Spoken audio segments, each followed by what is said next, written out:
بخاری صاحب، پاکستان نے آج بھی افغانستان میں کندھار میں افغان طالبان کے بریگیڈ ہیڈ کوارٹر کو تباہ کیا ہے اور ان کے ایمونیشن ڈپو کو تباہ کیا ہے. بگرام ایئر بیس کے حوالے سے بھی سیکیورٹی ذرائع کہہ رہے تھے کہ اپنے اہداف حاصل کر چکے ہیں. لیکن بخاری صاحب، امپورٹنٹ تھنگ اس کہ ہمارے وزارت خارجہ کی جانب سے یہ کہا گیا ہے کہ پاکستان مزید کشیدگی نہیں چاہتا بلکہ تعمیری انگیجمنٹ چاہتا ہے افغان طالبان کے ساتھ.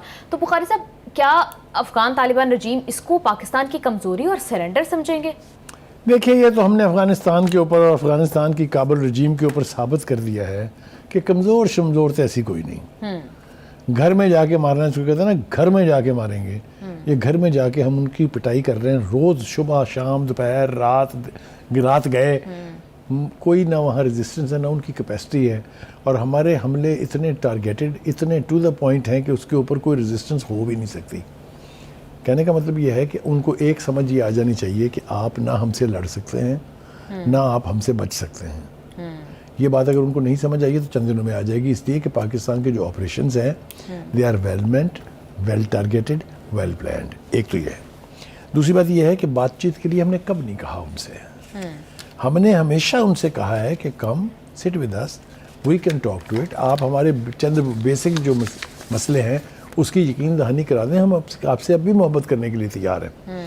ٹیررسٹ گروپس جو ہیں ان کو سپانسر کرنا چھوڑ دیں، ان کی سہولت کاری ترک کر دیں، ان کا اسلحے تک حصول جو ہے، اسلحے کا آسان جو ہے ان کی جو رسائی ہے اس کو ختم کر دیں.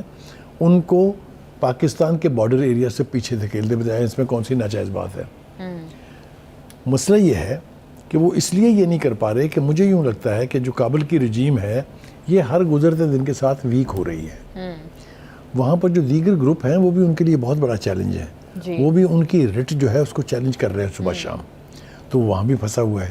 تو وہ لوگوں کی توجہ ہٹانے کے لیے وہ خاموشی اختیار کر لیتا ہے اور انکریج کرتا ہے ان قوتوں کو جو پاکستان کو بلیڈ کرانا چاہتی ہیں. بخاری صاحب، ہم جتنی مرضی تعمیری مذاکرات کی اور انگیجمنٹ کی بات کر لیں، جب تک ادھر سے بھارت سے افغانستان کی سپانسرشپ آنا اور ان دونوں کے جو ایک نیکسس بن چکا ہے، اور پھر کچھ اور بھی خطے کے ممالک ہیں جو مشرق وسطیٰ میں موجود ہیں، ان کی جانب سے دیگر گروپوں کو جو جس طرح سے سپانسر کیا جا رہا ہے، جب تک یہ نیٹ ورکس بریک نہیں ہوں گے تب تک تو 3 بیانات میں آپ کے سامنے رکھ دیتا ہوں. ایک ہمارے فیلڈ مارشل کا ہے، دوسرا ہمارے ڈیفنس منسٹر خواجہ آصف کا ہے، اور تیسرا ہمارے پرائم منسٹر کا ہے. وہ یہ ہے کہ ہم صرف اب طالبان کا حساب کتاب نہیں کریں گے، بلکہ جو ان کے سپانسر ہیں، بلکہ جو ان کے سہولت کار ہیں ان تک بھی جائیں گے. یہ اشارہ کھلا کھلا بھارت کی طرف ہے. اس لیے کہ ایک ہی ملک ہے جو اس وقت ان کو سپانسر کر رہا ہے، جو ان کی سہولت کاری کر رہا ہے، جو ان کو مال مہیا کر رہا ہے، جو ان کو ٹرین کر رہا ہے، جو ان کو اسلحہ دے رہا ہے. ٹھیک ہے. ہیونگ سیڈ دیٹ، یہ جو تھا نا پہلے ایک متھ بنی ہوئی تھی کہ شاید پتہ نہیں کتنے کے طاقتور ہیں یہ طالبان جو ہیں، یہ ولنریبل ہیں بھی کہ نہیں، ان کے خلاف آپریشن ہو سکتے ہیں کہ نہیں ہو سکتے. وہ متھ تو ہم نے دیے توڑ. ٹھیک ہے. اس کے بارے میں کسی کو کوئی ابہام نہیں ہے.